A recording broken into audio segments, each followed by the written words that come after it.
నేను మీడియా మిత్రులందరూ కూడా విజ్ఞప్తి చేసేది ఒకటే, దీనికి సంబంధించిన అనుమానాలు కానీ లేకుంటే మీకు ఇంకేమైనా సమాచారము కావాలన్నా కానీ నేను ఇవ్వటానికి సిద్ధంగా ఉన్నాను. ఈ స్టేట్మెంట్కు నేను కట్టుబడి ఉన్నాను. దయచేసి వాస్తవాలతో కూడిన నిజమైన అభివృద్ధి నమూనా, నిజమైన అభివృద్ధి పనులు నేను మీ ద్వారా జిల్లా ప్రజల ముందట పెడుతున్నాను.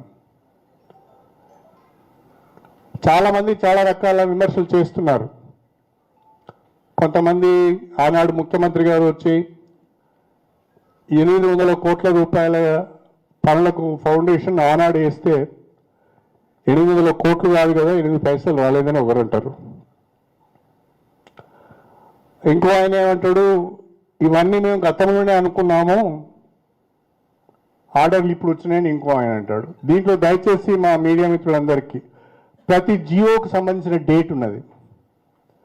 జనవరి 2024 తర్వాత మంజూరని మాత్రమే మీకు ఇస్తున్నాను నేను. అంటే దాన్ని బట్టి అర్థం చేసుకోవచ్చు. జనవరి 2024 తర్వాత మంజూరైన వర్క్స్ సంబంధించిన స్టేట్మెంట్ మాత్రమే మీకు ఇస్తున్నాను. అంతకుముందు ప్రభుత్వంలో మంజూరైన ఏ ఒక్క పని కూడా దీంట్లో నేను ఇన్క్లూడ్ చేయలేదు. దీనికి నేను కట్టుబడి ఉన్నాను. ఇంత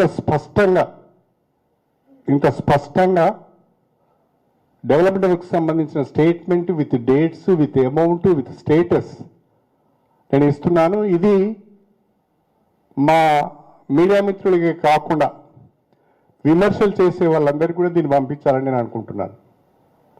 మీరు కూడా క్రాస్ చెక్ చేసుకోండి. నేను ఇచ్చిన ఈ స్టేట్మెంట్లు ఏదైనా తప్పు ఉంటే మీరు ఎత్తి చూపండి.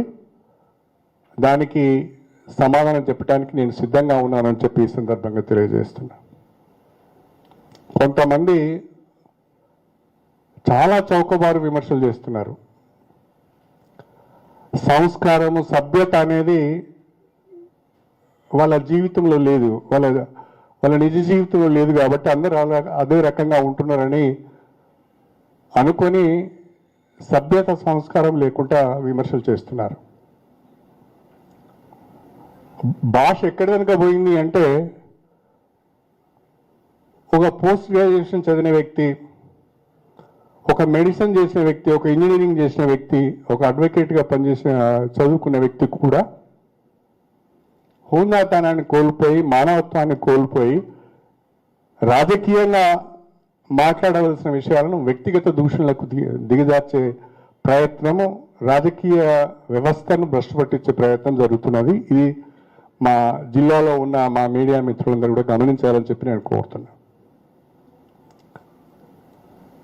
నాకు కూడా చాలా మాటలు వచ్చు, నాకు కూడా చాలా బూతులు వచ్చు. ఎందుకంటే నేను పుట్టి పెరిగింది అక్కనేనైతిని. నేను గదే పల్లెటూరులో పుడుతుని, గదే గుడిసెలలో పుడుతుని, గదే మాటలు ఇంటిని చిన్నప్పటి నుంచి. కాకపోతే తర్వాత కాలంలో ఇంత చదువుకొని కొంతమంది మీలాంటి మేధావులతోని కలిసి తిరిగి కాస్తో కూస్తో జ్ఞానాన్ని సంపాదించుకొని సభ్యతను నేర్చుకున్నా కాబట్టి కొన్ని మాట్లాడాలంటే ఇబ్బెట్టిగా అనిపిస్తుంది, సిగ్గు అనిపిస్తుంది నాకే. వాళ్ళు మాట్లాడిన మాటలు ఉచ్చరించడానికి కూడా నాకే సిగ్గు అనిపిస్తాను. అది వాళ్ళ విజ్ఞతకు వదిలేస్తున్నా నేను. బాధ ఎక్కడైతుంది అంటే 15 సంవత్సరాలు